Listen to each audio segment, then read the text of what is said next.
Liber Juratus, the Vatican's forbidden manual of magic. Have you ever stopped to think that maybe the Church's greatest secret isn't hidden in its sermons, but in a forbidden book it helped write, a manuscript sealed for centuries? Surrounded by symbols, rituals, and invocations, a book that doesn't just teach you to pray, it teaches you to command angels and demons. Yes, you read that right, and no, this isn't fiction. The Liber Juratus, said to be written by a pope himself, is one of the most dangerous and secret grimoires in history. While most people keep reciting prayers they barely understand, this book offers something unthinkable: direct access to the spirit realm. No priests, no saints, no permission, and that's exactly why it was banned, silenced, buried deep in the shadows behind the altars, because it breaks the rules, flips the game, and puts you face to face with forces most dare not even name. But the real question is, why would the Church forbid something it allegedly created, and what happens to those who dare to use it today? Get ready, because what you're about to see might just change everything you believe about faith, power, and reality. The mysterious origin of the Liber Juratus. They say some books were never written. They were revealed.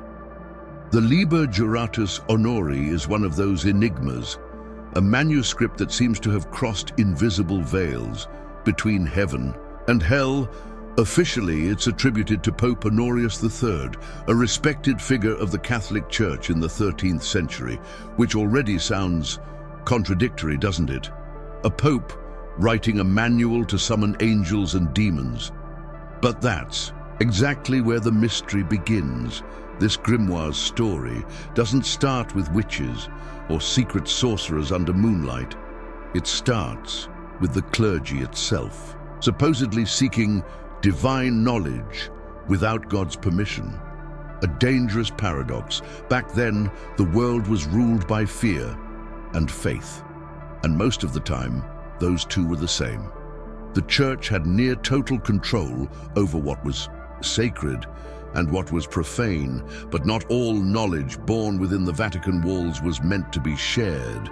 They say the Liber Juratus was written in secret by monks, by initiates, as a response to the hunger for higher wisdom, a forbidden shortcut between man and the divine. But the path was treacherous. Many who dared were lost along the way. Even the name Juratus carries weight. It means he who has sworn an oath, but not just any oath, a pact bound to the invisible universe. When you flip through its pages, if you ever gain access, you'll see nothing is simple. Encrypted texts, instructions that feel like spiritual tests, as if the book doesn't want to be read, but earned. It's no wonder it was preserved for centuries only among secret circles, hidden in private libraries, handwritten codices, and Latin translations meant only for the worthy. Now think with me. If a pope or his inner circle truly created this, what does that say about the hidden side of the Church? It changes everything. It shows that while the Vatican condemned magic in public, it may have tried to control it in private. It's like the key to hell was forged inside the sacred temple. And this isn't cheap conspiracy talk. There are real historical records, rituals, invocation sessions, even secret groups among priests and monks. It's as if earthly power was no longer enough. They wanted the other side too. Some occult scholars believed the Liber Juratus wasn't just a manual, but a shield, a way to contain forces that had already been unleashed. As if, at some point in history, the Church did something that spiraled out of control, and this book was damage control. Now that changes the tone completely.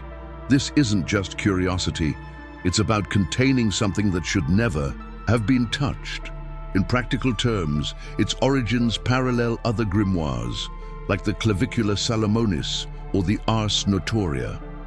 But while those circulated among magicians, the Liber Juratus had a clerical aura. It blended the structure of the Catholic Mass with Hermetic codes, Christian prayers, and angelic commands. It created a field of fascination and fear. Even today, many avoid studying it too closely, afraid of stirring energies that might slip out of control. And believe me, that fear is not exaggerated. Curiously, the few surviving copies weren't found at some esoteric fair, but in the Church's own archives, in the Vatican library, in ancient German, English, and French manuscripts, preserved like sacred relics. And that makes you wonder, if this book were just a legend, why hide it so well? Why protect it like a spiritual bomb, waiting to explode in the wrong hands? And more importantly, who exactly are the right ones to hold it? Angels and demons, the book's revealing content. When someone opens the Liber Juratus expecting a simple prayer manual, they quickly realize this is something far more complex and far more dangerous. The book doesn't just reveal names of angels and demons. It teaches how to summon them, how to make contact, even how to command them. Yes, command celestial and infernal beings, as if one could pull the reins of invisible forces. But the price is never light. The reader is led through long fasts, painful purifications, and cryptic codes that serve both as a barrier and a test of faith. And of course, a sacred oath is required, a spiritual pact, sealing the bond between the summoner and the unseen world. It's as if the book whispers you can access anything, but only if you pay the right price. And we're not talking about symbolic rituals. We're talking intense preparation, mental, emotional, spiritual. One of the most famous passages describes how to construct a magic circle with specific symbols drawn in consecrated charcoal or even blood. The summoner steps inside, not for physical protection, but to shield their soul, a spiritual fence guarding against what may emerge from the other side. But if focus is broken, if one word is forgotten, if there's a moment of doubt, the ritual can spiral out of control. And yes, there are ancient accounts where it did exactly that. The angels in the book bear strange, nearly unpronounceable names: Barakiel, Uriel, Zadkiel. The demons, they appear as shadows from the same sky, but with much darker intentions. Some offer knowledge, others power. Some exist only to destroy. And this is where the danger truly begins. The book isn't just about light. It offers both sides of the coin and leaves the choice to the reader. That's what makes it a weapon of radical free will. A power that tests, seduces, transforms. What's curious is, even with its heavy Christian symbology, with references to Jesus, the apostles, even the Holy Spirit, the book doesn't act like a religious guide. It treats the spiritual world like a system of forces to be manipulated with surgical precision. Imagine a spiritual hacker accessing the source code of invisible reality to rewrite the script of fate. Some passages even describe how to make the spirit of an angel manifest physically through mirrors, smoke, or dreams. It sounds like a movie, but it's there, in ancient Latin, written like a recipe. Only, the oven in this case, is the universe itself. For today's occult scholars, the Liber Juratus is still a dividing line. Many compare it to the Book of Enoch, treating angels not as poetic figures, but as intelligences, with hierarchies, functions, and spiritual territories. There are even detailed lists. Which day of the week to summon each one, what hour is most favorable, what offering they prefer, as if we're dealing with celestial bureaucrats. And that's why the book demands strict fasting, sexual abstinence, and non-stop prayer. The mind must be clean, the body empty, and the intention crystal clear. Now imagine an unprepared, person finds this book and tries to use it on their own, the risk is very real for the mind and for the soul. One of the greatest dangers is that in trying to summon light, you might accidentally open a door to something else entirely. That's why serious scholars warn, this is not entertainment. It's a key, and like any key, it can open a garden or a prison. Many who dabbled out of curiosity reported strange outcomes, recurring nightmares, drained energy, the feeling of being watched. And yet, not all of it is about summoning.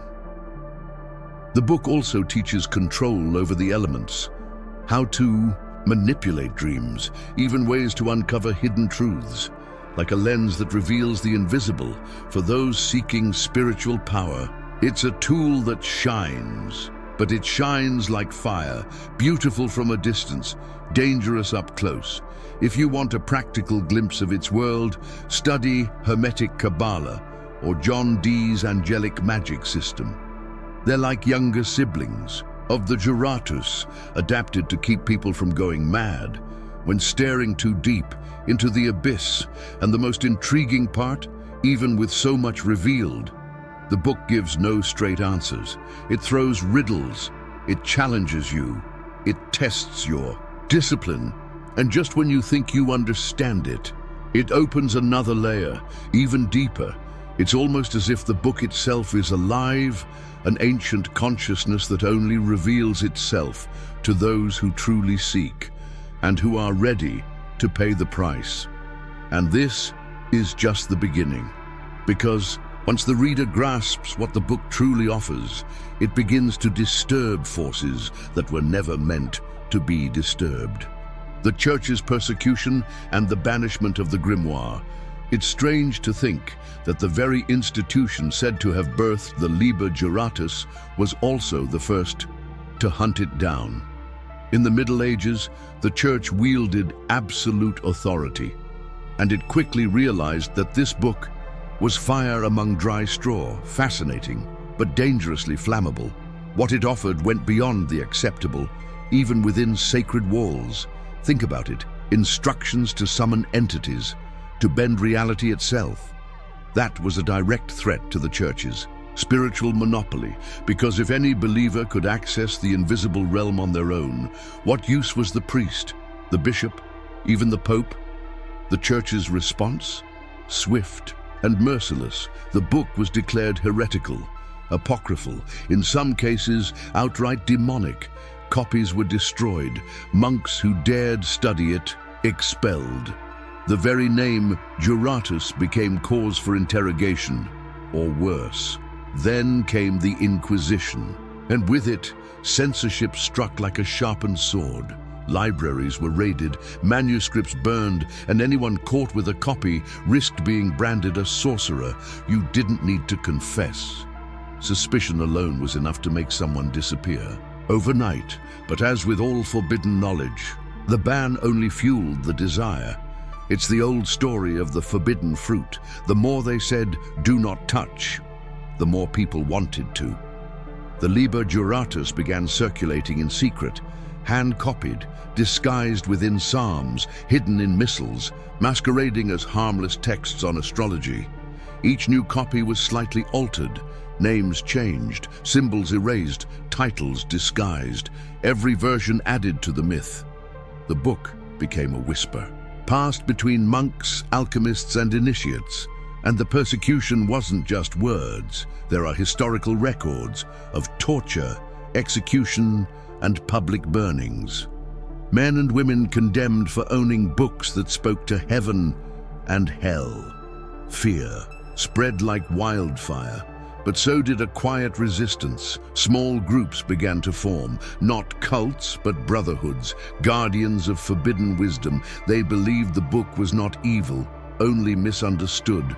Ancestral knowledge, powerful, too powerful, to be left in the wrong hands, including the Church's. And here's the irony, the Church itself hid so many copies that it ended up preserving the book. To this day, versions of the Liber Juratus are catalogued in Vatican collections and in secret religious archives across Europe, guarded as carefully as any apocryphal gospel. Modern scholars who request access denied, the official excuse? No theological value, but no one gives details, and so we ask, if it holds no value, why keep it hidden? The answer isn't written, but it's in the air. And those who read between the lines understand the fear surrounding this book has always had two layers. Publicly, it was condemned as demonic, but behind closed doors, some consulted it in secret. Historical accounts speak of bishops, abbots, keeping grimoires hidden, used for visions, for protection, and sometimes for political manipulation. This isn't wild speculation. It's documented by historians like Richard Kiekefer and Owen Davies. The Liber Juratus was feared not just for what it could teach, but for what it could do. Over time, religious persecution waned, but the stigma never left. Even today, in the age of endless information, the Liber Juratus remains shrouded in mystery. Many modern occultists still hesitate to work with it. Why? Because its reputation isn't just myth. It has weight, it has history, and it has consequences. If it survived fire, censorship, and the centuries, maybe it's more than paper, maybe it's something else. And for that reason, one question becomes inevitable. Who dared to use this book, and what happened to them? Magic or illusion? The occultists who use the oath. There comes a point when theory just isn't enough. Someone has to get their hands dirty, or better yet, touch the invisible. And that's exactly what several famous occultists did. When they encountered the Liber Juratus, these were men who didn't just want to know, they wanted to experience. The first name that jumps out, John D. Astrologer to Queen Elizabeth II, a scholar who dove headfirst into grimoires and built his own angelic magic system inspired by texts eerily similar to the Juratus. He believed that behind the cryptic words and ancient symbols was a universal language capable of opening portals between worlds, literally. But D wasn't alone. Others followed the same dark trail. Cornelius Agrippa described similar techniques in his occult philosophy. Eliphas Levi, father of modern occultism, though more philosophical, explored angelic invocations and magic circles, resembling those in the Juratus, and it doesn't stop there. Aleister Crowley himself, centuries later, referenced practices that echo this forbidden book. The influence is subtle, but undeniable. The ceremonial foundation was there, firm and frighteningly effective. What's most intriguing, these weren't lunatics or stage magicians, they were intellectuals, respected minds, sharp thinkers who still chose to plunge into the occult. This proves one thing: the Liber Juratus doesn't attract fanatics. It calls those searching for something beyond logic, beyond ordinary answers. Many reported visions, encounters, intense dreams, and in some cases, real results, diagnoses, political predictions, even manipulation of natural events. Coincidence? Maybe. But the pattern repeats. For those who try it today, there's a thin line between study and practice. Serious esoteric. Groups still explore its rituals in translated and adapted versions, but even among them, there's a sacred kind of fear. Like handling dynamite. It might work, but misuse can be devastating. A common example? The Black Mirror ritual. Inspired by Juratus instructions used to channel angelic visions. Practitioners isolate themselves, cleanse, and wait. Some feel ecstasy, others terror. The experience is always intense and never predictable. Now here's the strange part. Many modern practitioners claim the book responds. Yes, as if it's alive. Some report recurring dreams with symbols from the grimoire. Others say they hear whispers, during the rites. Sounds like a movie? Maybe. But the stories come too often to be ignored. Which brings us to a haunting question. Is the Liber Juratus just paper or a kind of coded intelligence that awakens when someone dares to unlock it? What's clear is this. Those who worked with the book throughout history never treated it as superstition. They treated it like spiritual technology, a system, a map to parallel realities. And many modern systems, like the Golden Dawn or Thelema, were shaped by grimoires like this one. The very idea of entity contact took on deeper meaning once Juratus began to resurface, because it doesn't just teach you to summon, it teaches how to negotiate, how to understand, how to command. This is another level entirely, and maybe the most unsettling thing of all. Even after all these real, intense experiences, very few talk about the Juratus openly. There's a respectful silence, or maybe just fear, as if everyone who's been through it understands the same truth. This knowledge demands a price, and that price isn't always time or money. Sometimes it's sanity, energy, or destiny itself. And maybe, just maybe, even with everything we've said so far, we still haven't scratched the surface of the true danger hidden within this ancient grimoire. The real danger, why this book is still avoided. With all the information we have today, with PDFs of everything floating online, why do some still hesitate to even look at the Liber Juratus? The answer is simple. Because those who truly understand this world know one thing. Some books read you back. The Juratus isn't just a collection of magical texts. It's a living structure, an energetic force that interacts with whoever dares to open it. It tests your intentions. If you're there out of curiosity, it answers with confusion. If you seek power, it answers with chaos. And if you're unprepared, the risk is real. Most people think the greatest danger in a grimoire is summoning demons. But the truth, the real danger, is summoning parts of yourself that were buried or forgotten. The Juratus guides readers through fasting, isolation, and deep contemplation. It opens doors inside the mind, and not everyone is ready to face their own shadows, let alone the ones that live beyond the veil. That's where reports begin: emotional collapse, psychic breakdowns, spiritual disorientation. It's not exaggeration. It's why many practitioners warn, before you touch this book, prepare your mind like a warrior before battle. The Juratus demands discipline, real discipline. We're talking days of prayers in Latin, fasts that shake the soul, and constant control over your thoughts. You can't live on autopilot and play with the invisible at the same time. It's like walking a cliff blindfolded. The danger isn't just in the content, but in what it demands from you. Some quit halfway, claiming they felt constantly watched. Others describe vivid dreams, whispers at night, a lingering presence that won't go away. And these aren't just spiritual effects. The Liber Juratus has a deep psychological impact. It breaks paradigms. It forces you to confront questions most people avoid. What if the world really is ruled by invisible forces? What if I could access them? And what if I can't control them afterward? These aren't casual thoughts. They change you. They shift how you see religion, morality, good and evil. It's like lighting a candle in a room that's been dark for too long. The light comes, but it reveals things you may not be ready to see. Now here's the twist. Even with all the fear, the Liber Juratus is still sought after. Why? Because people are starving, not for dogma, but for answers. They want to see what's really behind the veil.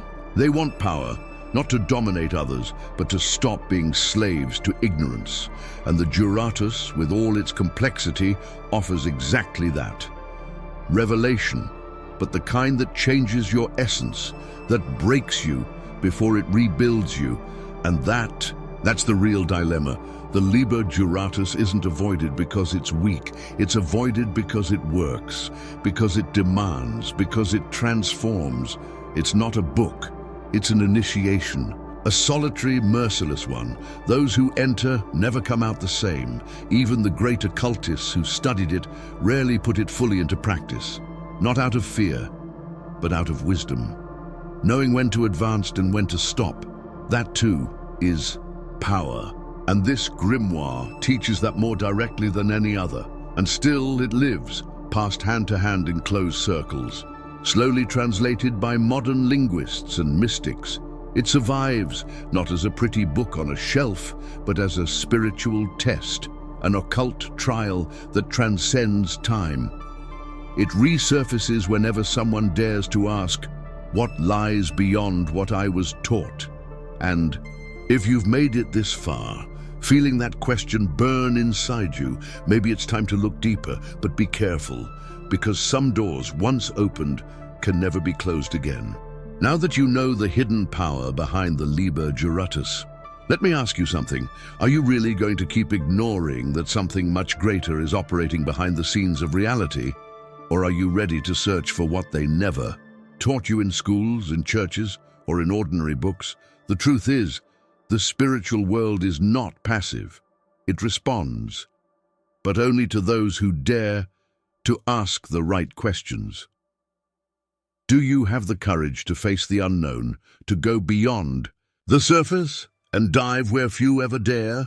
Because this kind of knowledge isn't for those looking for distraction. It's for those craving transformation, for those tired of living on autopilot. So tell me honestly, do you really believe this is all just coincidence? Or is there a part of you that's always known there was something more? Drop a comment below.